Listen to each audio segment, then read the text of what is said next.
So recently I was on a plane and got the chance to fly like we normally do. And we were flying to a client in Memphis. And while talking to Susan on the plane, the pilot came over the announcement and said, we're going to be experiencing some turbulence today in our flight. And obviously we already knew that because there was a lot of thundering and lightning. And I was actually even shocked that they boarded us on the plane. And so as we're preparing to take off, we get delayed multiple times, put a little bit more fuel on the plane. The wind's ramping through the airport, and it's just, you can feel the plane just being gyrated around and moved around a little bit. And to my shock, we started to back out of the terminal. And I'm thinking to myself, there's no way they're taking this plane up in this right now. And I've flown in a lot of storms, but this one, you could just feel there was some tension in the air. The atmosphere was just a little off. We went from being warm to being cold, all those right factors that create, just turbulent air. And so we take off in the air, and as soon as we take off, you can just tell this air is very unstable. The plane is bouncing around. I've never been on a plane, literally, that felt like it was turning in the air as it was flying. And as we're trying to climb, you could feel the plane was really, really struggling to get up in the air and get a good rhythm. And I've been on so many planes now when you can feel like when there's good air, the plane just kind of just flies through the sky real easily. And gets to that 10,000 foot mark, and the ding on the plane goes off, and you're just real comfortable. And you could feel not only the tension in the sky and the plane and all that, you could feel the tension of everybody in the plane too. Everybody, you could just tell everybody was a little uneasy with what we were doing, right? And you're blindly going at it. There's this blind faith of like, okay, do I trust where we are?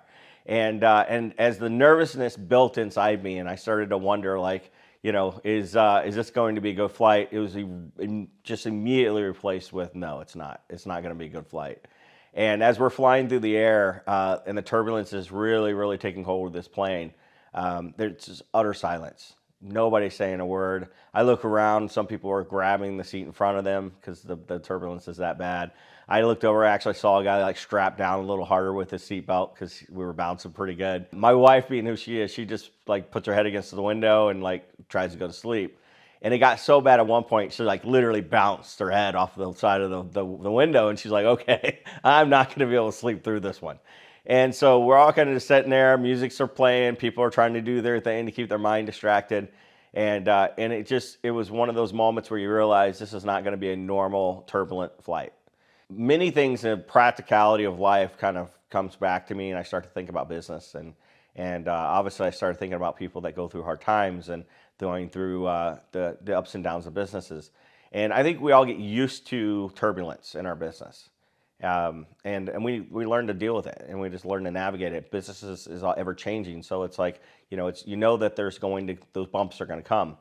But then I think there's that one flight, that one time in business that you just go, wow, this is a little different. This one's a little harder than the other times. And you're not sure how you're going to respond to it. You're not really sure how the people in charge and the people leading the company are going to respond to it. And you got to trust. And that's probably one of the hardest things when you go through hard times is allowing that trust to still be there.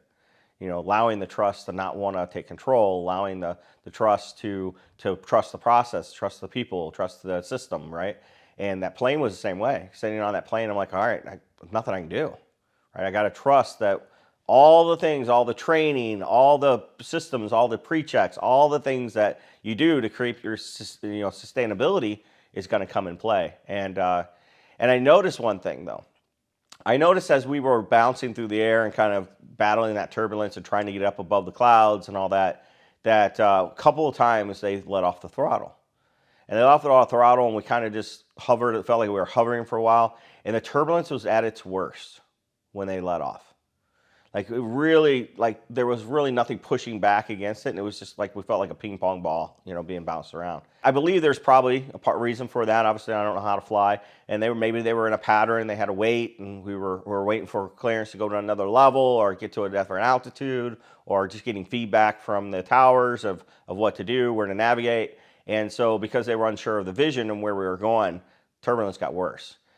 What I did notice as well is the turbulence really, really didn't go away, but it was countered when they throttled, right? The throttling of the engines just pushed right through, and it wasn't easy. The pushing of the throttle still caused the plane to struggle. The turbulence was still there, but it felt a little more controlled because we were throttling. And I thought about that, and I thought about that in our lives, in our personal lives, and not only that, our business lives. And I feel like sometimes people want to let off the throttle when it gets hard.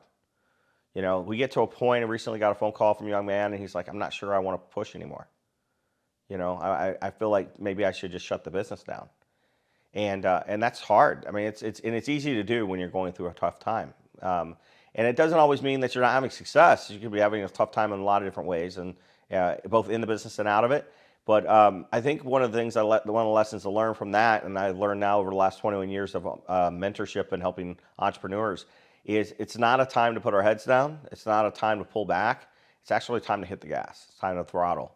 You're going to burn more fuel, and it's going to take more resources and more energy. But you're going to be able to come out the other end of those clouds if you keep going. And then the other thing I think that the story kind of helped me a little bit too is like, once you're in it, you're in it. You know, why not just hit the gas? Because you either hit the gas and throttle through it and deal with the turbulence through it, or you go land, and landing's not going to be any easier as it is going to be continuing to climb and get out of the situation. And so I hope the story kind of helps people today, because I think at the end of the day we have to be willing to understand, one, tough times are coming. Two, what we do before that time is important. We got to prepare. The systems, the process, the training, all those things were really important for us in that situation. People knew what to do. And then last, we had to trust that what we've done was going to help us get to where we needed to be. And then last, hit the gas. Once you have those things, you just got to throttle through it and come out on the other end.